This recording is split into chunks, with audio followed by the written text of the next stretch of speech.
উপত্যকার বার্ষিক ওয়াজ ও দোয়ার মাহফিলের সম্মানিত সভাপতি হযরত উলামায়ে কেরাম, আইম্মায়ে মাসাজিদ, খুতাবায়ে ইজম, অত্র মাদ্রাসার আমার প্রাণাধিক প্রিয় লখতে জিগার আজিজ তালেবানে উলুমে নবুয়ত, সামনে উপবিষ্ট আমার অত্যন্ত শ্রদ্ধাভাজন দিনদার, পরহেজগার, আল্লাহ প্রেমিক, রসুল প্রেমিক, উলামা প্রেমিক, ধর্মপ্রাণ ভাই ও বন্ধুগণ, পর্দার অন্তরালে আমার মাতৃতুল্য ভগ্নীতুল্য মা ও বোনেরা, রাত্র অনেক হয়ে গেছে। আপনারা দীর্ঘ সময় পর্যন্ত এখানে মাশাআল্লাহ অত্যন্ত ধৈর্যের সাথে বসে আছেন। আলহামদুলিল্লাহ, উলামায়ে কেরামের আলোচনা শুনেছেন, তালিবুল ইলমদের শিক্ষার প্রদর্শনী দেখেছেন,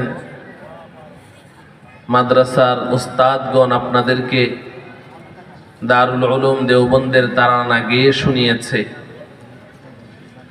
আরো অনেকের অনেক কিছু শোনানোর ইচ্ছা ছিল, রাত গভীর হয়ে যাওয়ার কারণে, আর আমি এখানে দীর্ঘ সময় বসে আছি হয়তোবা এই কারণে তারা আর সাহস করে মাইক হাতে নেয়নি, আমাকে দিয়ে দিয়েছে। তা আমি লম্বা চওড়া কথা বলবো না।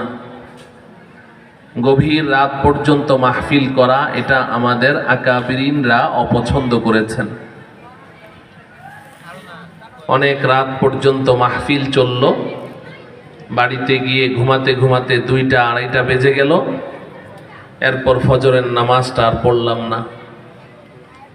তো এই মাহফিলের কোনো ফায়দা তো হবেই না, উল্টা যারা মাহফিলের আয়োজন করেছেন, যারা বয়ান করেছেন, তাদের সবাই গুনাহগার হবে। এজন্য খুব দীর্ঘ কথা বলবো না, সংক্ষিপ্ত দুটো কথা।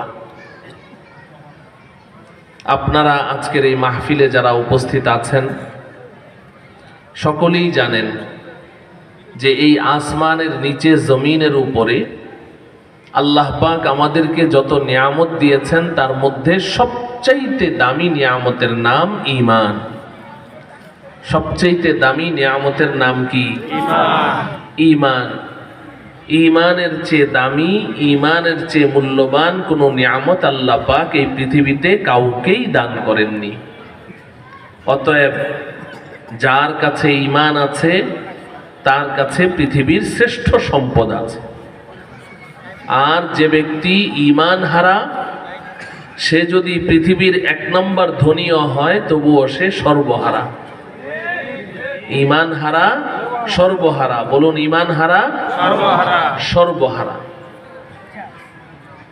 আপনি যদি বলেন যে ঈমান হারা সর্বহারা হতে যাবে কেন? শুধু ঈমানটুকুই না নেই, বাকি সবই তো আছে। টাকা পয়সা, অর্থকড়ি, ধন দৌলত, বাড়ি গাড়ি, সম্মান, সুখ্যাতি, পদমর্যাদা, ক্ষমতা সব আছে, শুধু সামান্য একটু ঈমানটুকুই না নাই। এই কারণে তাকে সর্বহারা কেন বলবো? সর্বহারা তো যার কিচ্ছু নাই, ওর তো সব আছে, শুধু ঈমানটা নেই। তাহলে আপনি কেন সর্বহারা বলছেন? যদি আপনি এমন প্রশ্ন করেন, আপনার মনে যদি এমন প্রশ্ন জাগে, তাহলে আপনার জন্য একটি সুন্দর দৃষ্টান্ত আছে, সুন্দর উপমা আছে। ধরুন আপনারা কয়েক বন্ধু মিলে বসে গল্প করছেন, হঠাৎ এক বন্ধু বুকে হাত চাপা দিয়ে লম্বা হয়ে শুয়ে পড়ল। এখন সে আর কথা বলে না, নড়াচড়া করে না, চক্ষু খোলে না। আপনি ডাকলে সে আপনার ডাকে সাড়া দেয় না। ব্যাপারটা কি? এতক্ষণ পর্যন্ত এত সুন্দর গল্প করছি, হলোটা কি? ডাক্তার খবর দিয়েছেন, ডাক্তার এসে তার মাথা থেকে পা পর্যন্ত পুরাটা বডি চেক আপ করে বলছে তার সব ঠিক আছে, প্রত্যেকটা অঙ্গ প্রত্যঙ্গ সব তার আপন জায়গায় আছে, ঠিকঠাক আছে। মাথার একটা চুলও ঝরে পড়েনি, শরীরের একটা পশমও খসে পড়েনি, সব কিছু ঠিকঠাক আছে। আপনি বলছেন ডাক্তার সবই যদি ঠিক আছে, ও কথা বলে না কেন, নড়ে চড়ে না কেন, চক্ষু খুলে না কেন, ডাকলে সাড়া দেয় না কেন? ডাক্তার বলছেন সামান্য একটু প্রবলেম, সামথিং রং, একটু সমস্যা। বলে ডাক্তার ওই একটু সমস্যাটা কি? বলে ওর তো সব ঠিক আছে, তবে জানটা বের হয়ে গেছে, জানটা বের হয়ে গেছে, বাকি সব ঠিক আছে। বলুন দেখি, এই সব ঠিক থেকে শুধু জানটা বের হয়ে গেছে, এটা কি সামান্য সমস্যা না পুরাটাই সমস্যা? পুরাটাই সমস্যা। এই কারণে যার জান বের হয়ে গেল তাকে আমরা সবাই বলি লাশ। কি বলি? লাশ। লাশ বলি। লাশ অর্থ কি? আরবিতে লাশ দুইটি শব্দের সমন্বয়ে গঠিত একটি শব্দ, লা শাই। লা শাই, লা মানে নাই, শাই মানে কিচ্ছু। লা শাই মিলে লাশ মানে কিচ্ছু নেই। লাশ অর্থ কি? কিচ্ছু নাই। আরে বাবা, আমি তো এখন তোমার সাথে তর্ক জুড়ে দিব, কেন বলছো কিচ্ছু নাই? সব আছে, সব আছে। ওর ব্যাংক ব্যালেন্স সব জায়গা মতো আছে, ওর বাড়ি গাড়ি টাকা পয়সা স্ত্রী সন্তান সব ঠিকঠাক আছে, ওর পুরা শরীরের অঙ্গ প্রত্যঙ্গ সব ঠিক আছে, শুধু সামান্য একটু জানটা না বের হয়ে গেছে। এই কারণে তুমি বলছো লাশ কিচ্ছু নাই, তুমি বলবে হ্যাঁ হ্যাঁ লাশ, তার জান নাই, ওর এই যা কিছু আছে এগুলার কোনো দাম নাই। জান নাই মানে কিচ্ছু নাই। আমিও বলবো ঈমান নাই মানে কিচ্ছু, ঈমান নাই মানে কিচ্ছু নাই। ঈমান হারা সর্বহারা। বলেন ঈমান হারা সর্বহারা।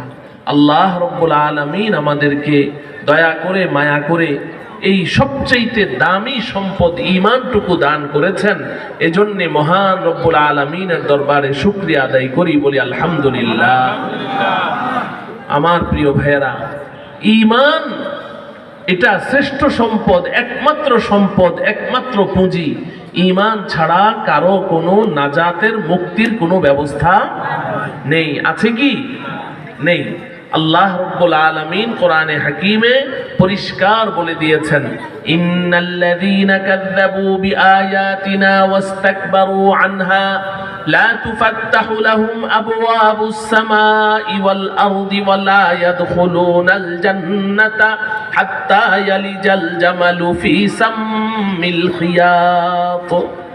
যারা ঈমান আনলো না, আমার আয়াতকে অস্বীকার করলো, আমার সাথে দাম্ভিকতা প্রদর্শন করলো, আমার সাথে অহংকার দেখালো, আমাকে ঈমান আমার উপর আনলো না, তার জন্য আমি আকাশের দুয়ারও খুলবো না, জমিনের দুয়ারও খুলবো না, এবং সে কশ্চিন কালেও জান্নাতে প্রবেশ করতে পারবে না। যতই চেষ্টা সাধনা করুক জান্নাতে যেতে পারবে না। তার জান্নাতে যাওয়া, ঈমান ছাড়া জান্নাতে যাওয়া এতটাই অসম্ভব। আল্লাহ বলেন হাত্তা ইয়ালিজাল জামালু ফি সাম্মিল খিয়াত। একটি সুইয়ের পাছার ছিদ্রি দিয়ে একটা জ্যান্ত উট চলাফেরা করা যেমন অসম্ভব, ঈমান ছাড়া জান্নাতে যাওয়াও তেমন অসম্ভব। নাউজুবিল্লাহ বলেন। এজন্য ঈমান হারা সর্বহারা। বলেন ঈমান হারা সর্বহারা। আমি তো ঈমানের দৃষ্টান্ত দিয়ে থাকি একটা এক সংখ্যার সাথে। ব্ল্যাকবোর্ডে এক লিখেছেন, একের মূল্য একই। আজকাল একের কোনো দাম নেই, 1 টাকা নিয়ে দোকানে গেলে একটা চকলেটও দেয় না। এক বাস এক, একের কোনো দাম নেই। কিন্তু আপনি একের ডানে একটা শূন্য বসিয়েছেন, এবার কত হলো? 10। আরেকটা শূন্য দিলে 100, আরেকটা দিলে 1000, আরেকটা দিলে 10,000, আরেকটা শূন্য দিলে 1 লক্ষ, আরেকটা শূন্য দিলে 10 লক্ষ, আরেকটা শূন্য দিলে 1 কোটি। এক একটা শূন্যের কত পাওয়ার! আমি আপনি বলছি বাবা কি শক্তি এক একটা শূন্যের। শূন্য একটা বসে 100কে 1000 বানায়, শূন্য একটা বসে 1000কে লাখ বানায়, শূন্য একটা বসে লাখকে কোটি বানায়। শূন্যের কত পাওয়ার! ও আমার প্রিয় ভাইয়েরা, এখন যদি আমার মতো বোকা শোকা কোনো একটা তালিবুল ইলম ও চিন্তা করে ব্ল্যাকবোর্ডে সারিবদ্ধভাবে সাজানো শূন্যগুলো কত সুন্দর দেখাচ্ছে, কিন্তু শুরুতে যে একটা বাঁকা অক্ষর এক, বাঁকা একটা সংখ্যা, এটা একেবারেই বেঢঙ্গা লাগছে, মোটেও মানাচ্ছে না। সে করলো কি, একটা রুমাল দিয়ে কিংবা মুছুনি দিয়ে শুরুর একটা মুছে ফেললো, বাকি সবগুলো শূন্য ঠিকঠাক থাকলো। এবার বলেন 1 কোটির মধ্যে কত রইল? কিছুই নাই। কেন? আমি তো বলবো সবই তো আছে। সবই তো আছে, শুধু শুরুতে একটু একটাই না নাই। এতক্ষণ যেটাকে এত পাওয়ারফুল মনে করলাম, যত শক্তিশালী মনে করলাম, দামি মনে করলাম, সবই তো আছে, শুধু শুরুতে একটাই না নাই। আপনারা বলছেন কিচ্ছু নাই, হ্যাঁ হ্যাঁ এক আছে তো, এই শূন্যগুলোর দাম আছে। এক নেই তো পুরা প্যান্ডেল শূন্য দিয়ে ভরে দিলেও কোনো দাম। ও আমার প্রিয় ভাইয়েরা, আমার আপনার ঈমানটাকে এভাবে বুঝতে হবে। যদি আমার আপনার মধ্যে ঈমান আছে তো ওই এক আছে। এবার একজন ঈমানদার মুসলমান হাসলেও দাম, কাঁদলেও দাম, খানা খেলেও দাম, বাজারে গেলেও দাম, টয়লেটে গেলেও দাম, এমনকি ঘুমালেও দাম। ঠিক কিনা বলেন? শুধু শূন্য বসতে থাকবে, শূন্য বসতে থাকবে, কিন্তু শুরুতে ওই ঈমান নামের এক তো থাকতে হবে। যদি তোমার মধ্যে ঈমান নেই তো এক নেই।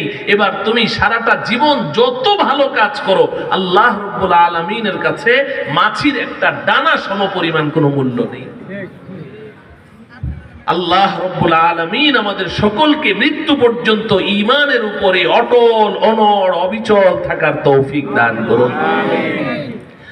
মুহতারাম হাজিরিন, এই যে ঈমান নামের শ্রেষ্ঠ সম্পদটুকু আল্লাহ আমাদেরকে দিয়েছেন, এই ঈমান নামের এই শ্রেষ্ঠ সম্পদটুকুকে যদি আপনি সংরক্ষণ করতে চান, তাহলে আপনার ভেতরে ইলম থাকা লাগবে।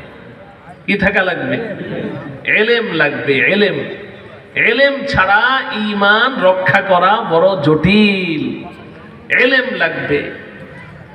ইলম যদি না থাকে, আমার ঈমান যে কোনো সময়, ঈমান চোর চুরি করে নিয়ে যেতে পারে। আমাদের ঈমানের চোর আছে না নাই? আছে না নাই? নাম কি? ইবলিস শয়তান।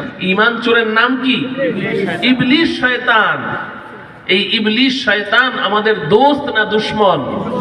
দুশমন। কেন আমাদের দুশমন? ইবলিস কি কোনোদিন কারো মাথায় বাড়ি দিয়ে মাথা ফাটিয়ে দিয়েছে? কাউকে পিস্তল দিয়ে গুলি করেছে? কারো বাড়িতে ঢুকে স্টিলের আলমিরা ভেঙে তার গয়না গাটি সব চুরি করে নিয়ে গেছে? না। তাহলে ইবলিস আমাদের কেন দুশমন? কারণ ও আমাদের ঈমান চুরি করে। কি চুরি করে? ঈমান চোর। ইবলিস শয়তান ঈমান চোর। ও আমার প্রিয় ভাই, সম্পদ যত দামি হয়, চোর বদমাশদের কুদৃষ্টি তত বেশি পড়ে। সম্পদ যদি কম দামি হয়, তাহলে ছিনতাইকারী, চোর, ডাকাত, সন্ত্রাসীরা ওই সম্পদের দিকে মোটেও ফিরে তাকায় না। তো আমার আপনার জীবনের শ্রেষ্ঠ সম্পদ যদি ঈমান হয়, তাহলে চোরের কুদৃষ্টি সবচেয়ে বেশি ওই ঈমানের দিকে। ঠিক কিনা? আমার প্রিয় ভাইয়েরা, এখন একটা সম্পদ চোখে দেখা যায়, আবার ওই সম্পদ যে চুরি করে তাকেও চোখে দেখা যায়। ধরেন এটা একটা সম্পদ, এই সম্পদটা চোখে দেখা যায়। আর এই সম্পদ যে চুরি করবে একজন মানুষ, তাকেও কি দেখা যায়? চোখে দেখা যায়। এখন এই সম্পদটা যদি আপনি 20 হাত দূরেও ফেলে রাখেন, বসে বসে পাহারা দিতে পারবেন। চোর আসলে আপনি দেখবেন, এটা পাহারাদারি করা সহজ। কিন্তু যদি সম্পদও চোখে দেখা যায় না, চোরও চোখে দেখা যায় না, সম্পদও দেখা যায় না, চোরও, তাইলে এই সম্পদটা হেফাজত করা সহজ না কঠিন? কঠিন। কথা বুঝে আসে?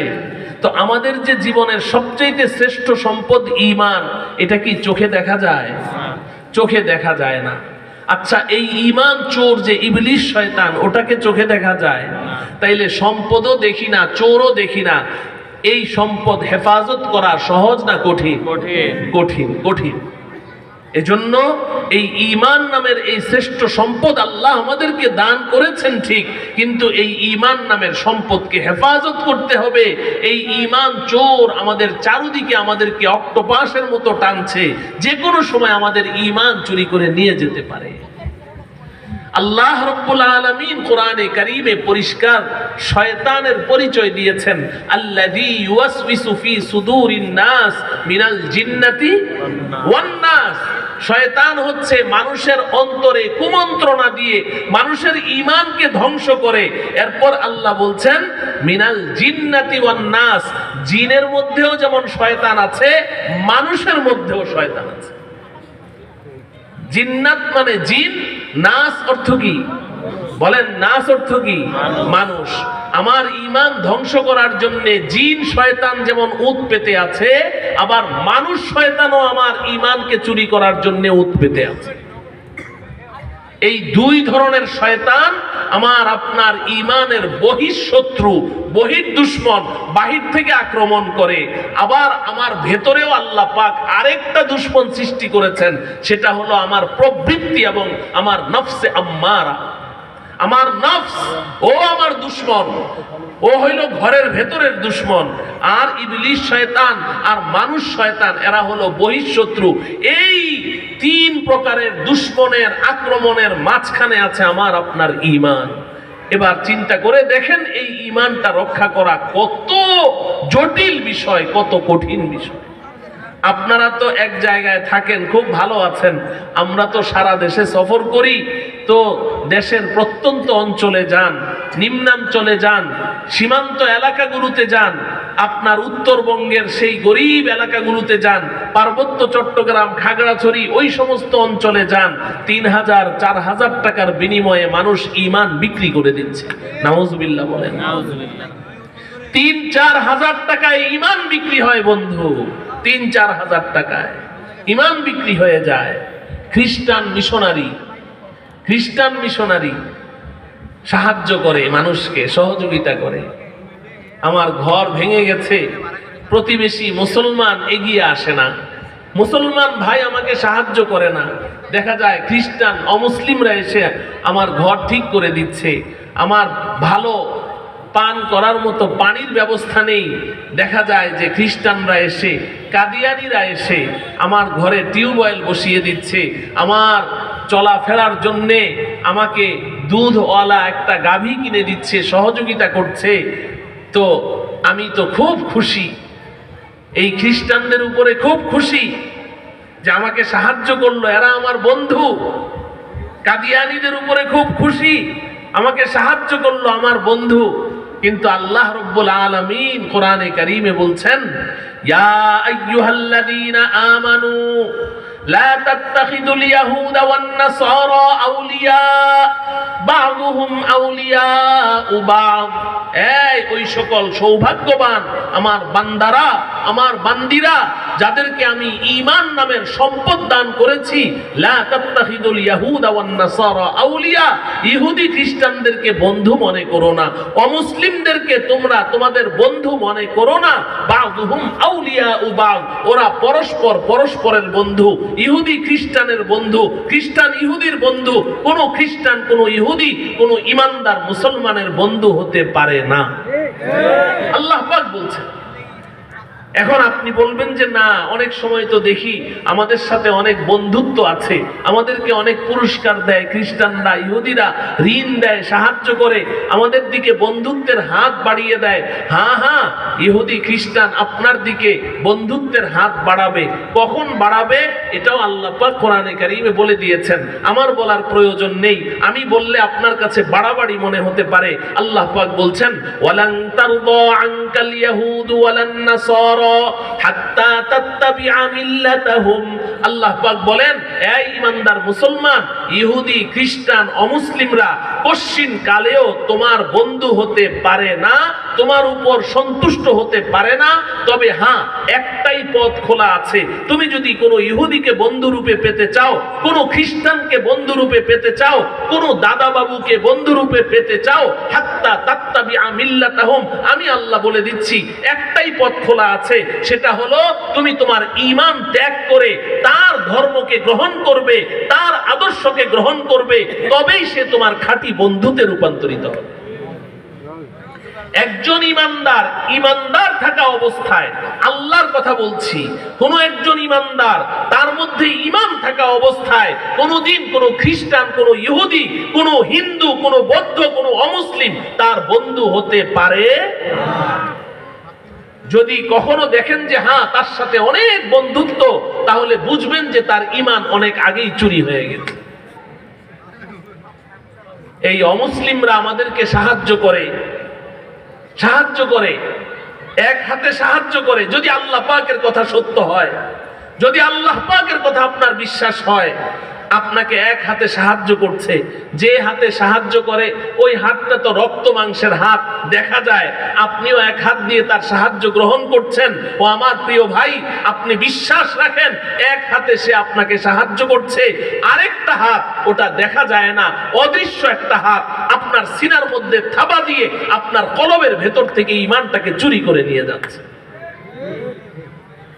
এখন এই ঈমান চোরদেরকে আমি চিনব কিভাবে?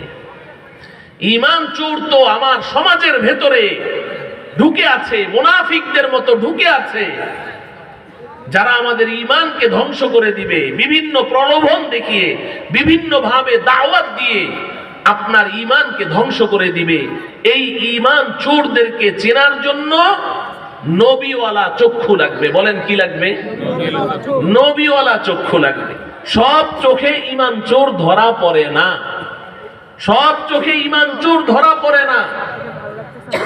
ধরুন আপনার প্রচন্ড পেটে ব্যথা, প্রচন্ড পেটে ব্যথা, আপনি সহ্য করতে পারছেন না, ডাক্তারের কাছে গিয়েছেন, ডাক্তার আলট্রাসোনোগ্রাফি করতে বলল, আপনি আলট্রাসোনোগ্রাফি করেছেন, আলট্রাসোনোগ্রাফির ফিল্মটা আপনার হাতে দিয়েছে, ছবিটা, আপনি ওটা দেখছেন, দেখেন যে কিছুই তো নাই, সব ঠিকঠাকই তো আছে।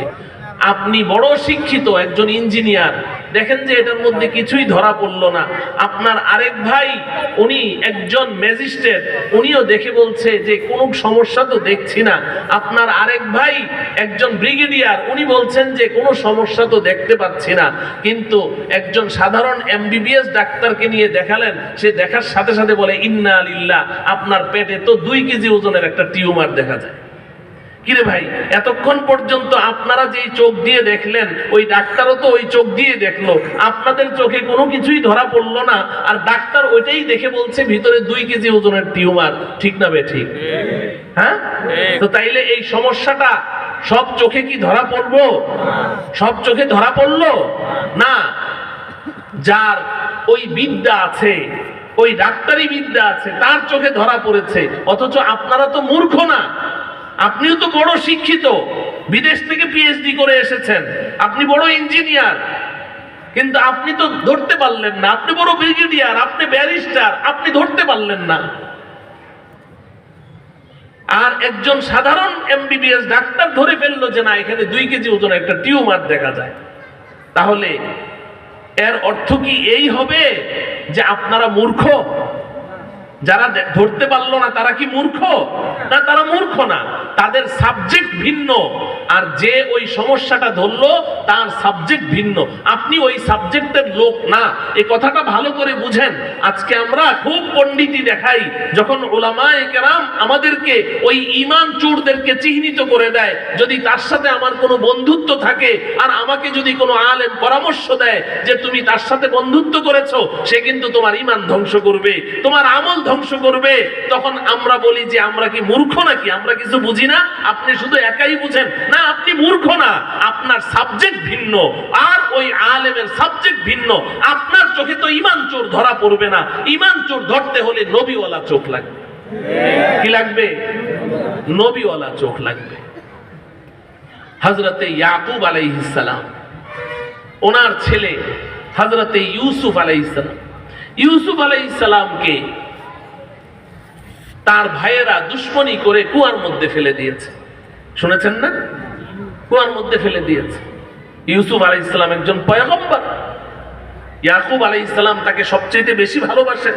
কুয়ার মধ্যে ফেলে দিয়ে, এখন বাবা তো আল্লাহর রাসূল, আল্লাহর নবী, নবীদের চোখকে তো ফাঁকি দেওয়া যায় না।